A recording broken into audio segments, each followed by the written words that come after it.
Economics या अर्थशास्त्र ये एक ऐसा सब्जेक्ट है, एक ऐसा विषय है जिसे ज़्यादातर लोग छोड़ देते हैं, समझना ही नहीं पसंद करते हैं।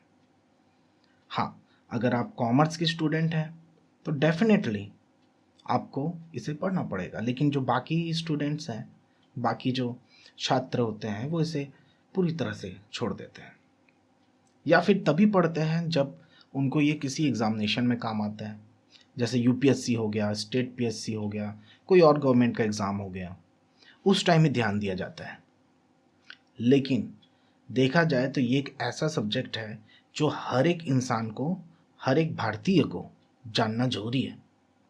चाहे आप डॉक्टर हो, चाहे आप इंजीनियर हो, चाहे आप किसी प्राइवेट कंपनी में सेल्स एग्जीक्यूटिव हो, चाहे आप मार्केटिंग वाले हों, किसी फील्ड के हों, आपको ये सब्जेक्ट तो जानना बहुत ज़रूरी है, क्योंकि इस सब्जेक्ट के बेसिस पे आपको एक आधारशिला मिलती है जिससे आप समझ सकते हैं कि आज के सिनेरियो में हो क्या रहा है। सरकार की नीतियां आपको इफ़ेक्ट कर रही हैं कि नहीं कर रही हैं, ये सरकार सही है या नहीं है, हम इसे वोट दें, इसे अपना मत दें या ना दें, ये सारी चीज़ें अर्थशास्त्र पे डिपेंड करती है। वैसे देखा जाए तो ये जो विषय है, ये सब्जेक्ट है, इसको बोल सकते हैं एक तरह से बिखराव का विज्ञान है, द साइंस ऑफ स्कैरसिटी, जिसका मतलब रिसोर्सेज जो हैं वो तो लिमिटेड हैं, लेकिन इंसान की इच्छाएं, आवश्यकताएं लिमिटेड नहीं है, संसाधन सीमित है, मानवीय आवश्यकताएं नहीं है सीमित। जैसे हम बचपन में साइकिल खरीदते हैं, साइकिल खरीदने के बाद में उससे संतुष्ट हो जाते हैं, कुछ वक्त के लिए फिर सोचते हैं कि हमारे पास बाइक क्यों नहीं है, फिर बाइक के लिए जद्दोजहद करते हैं, बाइक खरीदते हैं।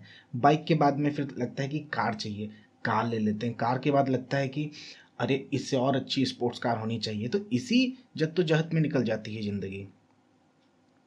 मतलब हमारी आवश्यकताओं की, हमारी ज़रूरतों की, हमारी आकांक्षाओं की कोई कमी नहीं है, लेकिन रिसोर्सेज तो लिमिटेड है ना। अर्थ तो बड़ा नहीं हो जा रहा है, अर्थ तो वैसी के वैसी है, हमारी पृथ्वी उतने ही साइज की है, इसके रिसोर्सेज उतने ही हैं, हम इसे ख़त्म कर रहे हैं।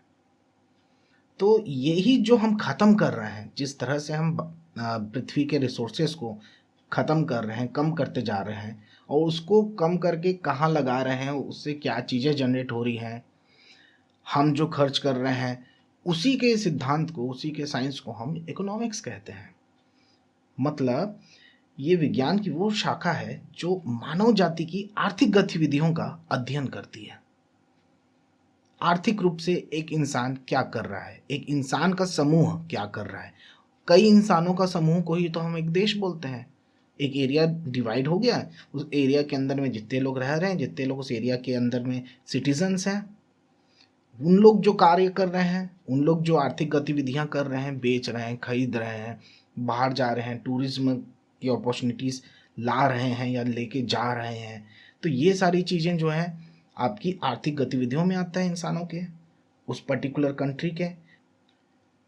अब जो इकोनॉमिक्स है, अर्थशास्त्र है, इसके पितामह, the father of economics, Adam Smith कहे जाते हैं। उन्होंने टर्म निकाला था पॉलिटिकल इकोनॉमिक। तो राजनीतिक अर्थव्यवस्था को ही इकोनॉमिक्स का दर्जा दिया गया था पहले टाइम पीरियड में। और उन्होंने अपनी कई किताबों में लिखा कि किस तरह से जो नेशंस होते हैं, कंट्रीज होती हैं, उनके जो धन को ग्रहण करके रखने का, या फिर धन को, या फिर जो मनी है उसको इंक्रीज करने की टेंडेंसी जो है, इंक्रीज करने की प्रकृति जो है, वो किस कारण से है, और उसकी जांच के बारे में एडम स्मिथ ने अपनी कई किताबों में कहा है। फिर एल्फ्रेड मार्शल आते हैं, जो अपनी बुक प्रिंसिपल ऑफ इकोनॉमिक्स, अर्थशास्त्र का सिद्धांत में उन्होंने इकोनॉमिक्स को इंसान के जीवन के साधारण व्यवसाय के रूप में रखा है। मतलब कि इंसान अपने जीवन में जो साधारण व्यवसाय करता है, जो कार्य करता है, आर्थिक गतिविधियां, बेसिकली जो भी इंसान अपना जो इकोनॉमिक एक्टिविटीज़ करता है, उसके बेसिस पे ही इकोनॉमिक्स का जन्म हुआ, ये एल्फ्रेड मार्शल ने कहा। और इन्होंने ही पॉलिटिकल इकोनॉमी यानी कि आपका जो राजनीतिक अर्थव्यवस्था है उसको इक्वल किया इकोनॉमिक्स के। अब इकोनॉमिक्स और इकोनॉमी मतलब अर्थशास्त्र और अर्थव्यवस्था में आप डिफरेंस समझिए। देखिए, अर्थशास्त्र या फिर इकोनॉमिक्स जो है और अर्थव्यवस्था जो है इकोनॉमी, इन दोनों में जो रिलेशन है वो थ्योरी और प्रैक्टिकल टाइप का रिलेशन है। जैसे कि हम कॉलेज में हो या स्कूल टाइम पीरियड में हो, तो उस टाइम पीरियड में क्या होता था, किसी एक सब्जेक्ट का थ्योरी भी होता था। जैसे कि चलिए स्कूल टाइम पीरियड में फिजिक्स का थ्योरी भी हो रहा है, फिजिक्स का प्रैक्टिकल एग्जाम भी हो रहा है। तो थ्योरी हो गया आपका इकोनॉमिक्स और प्रैक्टिकल हो गया इकोनॉमी।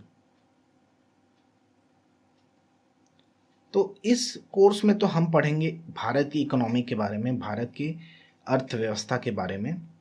तो भारत की अर्थव्यवस्था के बारे में पढ़ने से पहले एक बार थोड़ा सा पीछे जाना पड़ेगा हमें हिस्ट्री में, क्योंकि भारत की अर्थव्यवस्था के बारे में जिक्र सबसे पहले मौर्य साम्राज्य में किया गया था। जी हाँ, कौटिल्य, चाणक्य या विष्णुगुप्त, इन्होंने चंद्रगुप्त मौर्य को गद्दी पे बैठाया था नंद वंश के धनानंद को हराकर। इनकी लिखी हुई किताब चाणक्य की अर्थशास्त्र, चाणक्य जी के द्वारा लिखी गई अर्थशास्त्र को आज तक बेस बनाया गया है कई चीज़ों के लिए। इसमें कई अध्याय हैं। अगर आपको वक्त मिले तो इस किताब को तो एक बार तो पढ़ ही लीजिए, तो आपका इकोनॉमिक्स तो एकदम स्ट्रांग हो जाएगा। चाणक्य नीति को आप तो जानते ही होंगे, बहुत लोग इसको मीम में भी यूज़ करते हैं, लेकिन चाणक्य जी के अर्थशास्त्र किताब को जो पढ़ लेना, उसके इकोनॉमिक्स को कोई नहीं हिला सकता है। उसका इकोनॉमिक्स, उसका सब्जेक्ट, ये इकोनॉमिक्स सब्जेक्ट इतना स्ट्रांग हो जाता है कि कोई भी कॉन्सेप्ट वो बंदा भूलता नहीं है। मैंने एक बार पढ़ा था, बस एक ही बार पढ़ा हूँ, उसको 2 से 3 बार पढ़ना आप लोग। मैं तो एक ही बार पढ़ा हूँ, लेकिन बहुत ही ज़्यादा इम्पैक्ट पड़ता है इससे। खैर, अब भारत की अर्थव्यवस्था की हम बात करते हैं। देखिए, भारतीय अर्थव्यवस्था को ऐसे समझिए आप, जो भारत में ही चीज़ें हो रही हैं, भारत में ही के भीतर ही वस्तुओं और सेवाओं के उत्पादन, वितरण, व्यापार और खपत, ये सब चीज़ों को ही भारत की इकोनॉमी, भारत की अर्थव्यवस्था आप मान सकते हैं। और इसके लिए सबसे बड़ा पैमाना होता है जीडीपी, ग्रॉस डोमेस्टिक प्रोडक्ट, या फिर सकल घरेलू उत्पाद। ये सारे कॉन्सेप्ट जो आपके हो गए, ये सबको हम आने वाले लेक्चर्स में पढ़ेंगे। ये एकदम प्रिलिमिनरी लेक्चर है। इससे पहले वाले लेक्चर में हमने सिलेबस को समझा था, इस पूरे कोर्स के स्कोप को समझा था। अब धीरे धीरे करके एक एक लेक्चर में बाइट बाय बाइट आप समझते जाएंगे हर एक कॉन्सेप्ट को। एक ओवरव्यू तो आपको एटलीस्ट मिल ही जाएगा, एक बहुत ही स्ट्रॉन्ग ओवरव्यू मिलेगा। और फिर जब आप किसी अच्छी किताब को पकड़ के एकदम अंदर में घुस के पढ़ेंगे आप, तो जो जो मैं कॉन्सेप्ट्स बताया हूँ वो कॉन्सेप्ट को आप खींच सकेंगे। उसको खींच के फिर आराम से अपना खुद का एक कॉन्सेप्ट डेवलप करेंगे। क्योंकि किसी भी सब्जेक्ट में हो, चाहे इकोनॉमिक्स हो, चाहे हिस्ट्री हो, चाहे ज्योग्राफी हो, कोई भी सब्जेक्ट क्यों ना हो, उसमें जब तक आप खुद का कोई कॉन्सेप्ट डेवलप नहीं करते हैं, आप उस सब्जेक्ट पे जीत नहीं हासिल कर पाएंगे, सिर्फ रट्टा मार पाएंगे। तो खुद का कॉन्सेप्ट डेवलप कीजिए। अब खुद का कॉन्सेप्ट का मतलब ये होता है कि चीज़ों को इंटर रिलेट करके एक नया मतलब निकालना। अब ये कैसे होगा, ये धीरे धीरे करके इस कोर्स में ही आप आगे चलते जाइए, या फिर मेरे और भी जितने भी कोर्स हैं, आप किसी भी कोर्स में जाके देखिए कि कॉन्सेप्ट अपने आप डेवलप होता है पढ़ते पढ़ते। तो नेक्स्ट लेक्चर में हम लोग सीखेंगे इकोनॉमिक्स के जो अर्थशास्त्र की शाखाएं होती हैं, जो ब्रांचेस होती हैं, माइक्रो इकोनॉमिक्स और मैक्रो इकोनॉमिक्स के बारे में। और एक बहुत ही इंपॉर्टेंट फंडा आपको समझाऊंगा मैं, sectors, primary sector, secondary sector, tertiary sector, मतलब आपका प्राथमिक क्षेत्र क्या है, द्वितीयक क्षेत्र क्या है, तृतीयक क्षेत्र क्या है। ये सारे कॉन्सेप्ट को हम लोग आने वाले लेक्चर में, मतलब कि जस्ट नेक्स्ट लेक्चर में समझेंगे।